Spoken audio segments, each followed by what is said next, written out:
and gentlemen, please give a very warm welcome to the Speaker of the House, John Boehner.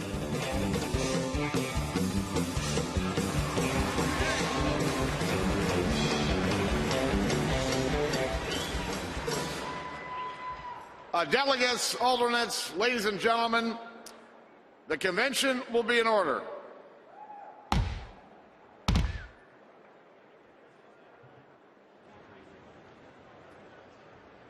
You know, we begin tonight with a fundamental question. Can we do better? The answer, in my view, is obvious. You bet we can. You know, the American people are still asking the question, where are the jobs? But President Obama only offers excuses instead of answers. His record is a shadow of his rhetoric.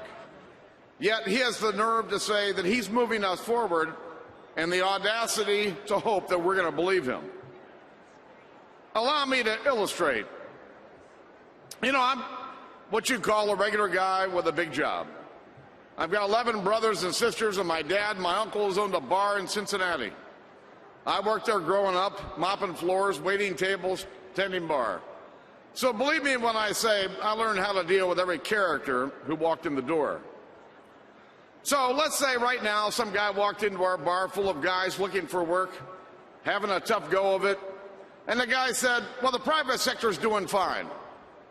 Well, you know what we'd do? That's right, we'd throw him out.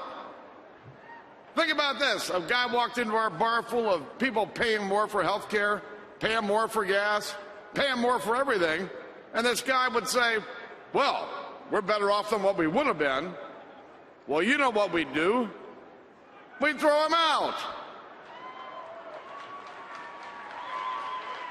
Now, if a guy walked into our bar full of folks who couldn't tell you the last time they got a raise or their house was above water, and the guy said, well, we tried our economic plan and it worked, you know what we'd do.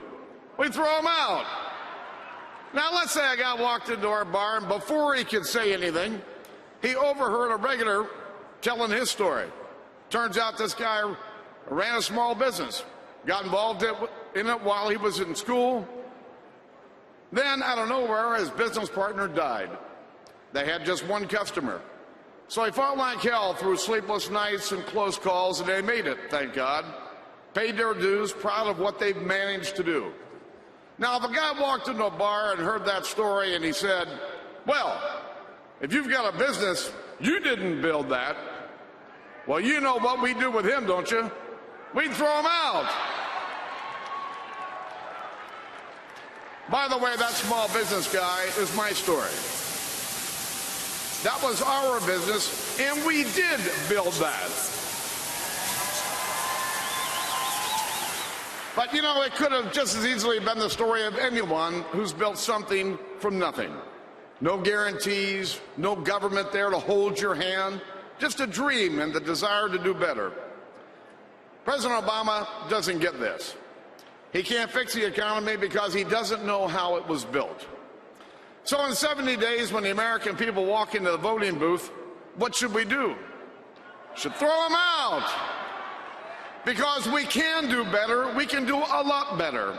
And it starts with throwing out the politician who doesn't get it and electing a new president who does.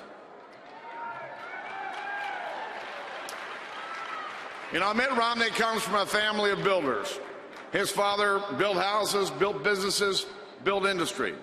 George Romney was a can-do kind of guy, and he was fond of the old saying that when things are at their worst, that's just the place and the time that the tide will turn. Well, delegates, this is that time, and this is that place. We're here to preserve this country the same way we built it, by exercising our God-given right to set a new course. So who better to turn this tide than the man who has dedicated his career to doing just that, for states, for businesses, for the Olympic Games. President Romney, boy, I like the sound of that. President Romney will keep his word, and he'll keep his courage too.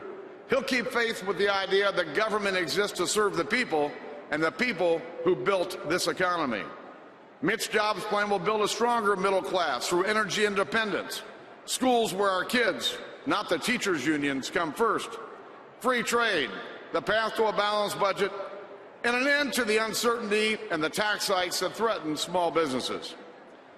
It's a big job, so we're fortunate that Mitt has chosen his running mate as a leader who is second to none when it comes to rooting out and fixing Washington's worst habits. When I met Paul Ryan 22 years ago, he was a student at Miami of Ohio, volunteering on my first campaign for Congress. Soon he'll be our party's nominee for Vice President of the United States. Who says this isn't the greatest country on earth? You know, they call this America's comeback team. Well, any good comeback needs some true believers. So if you believe that we can do better, if you want your children and our children to have a stronger, more prosperous America, then Mitt Romney and Paul Ryan need your help. Because we cannot turn this tide only, though, if all of us are all in all of the time, all the way until the 6th of November. It starts here with a convention that will lead to victory for our party and, more importantly, victory for our people and the great cause of freedom. God bless you.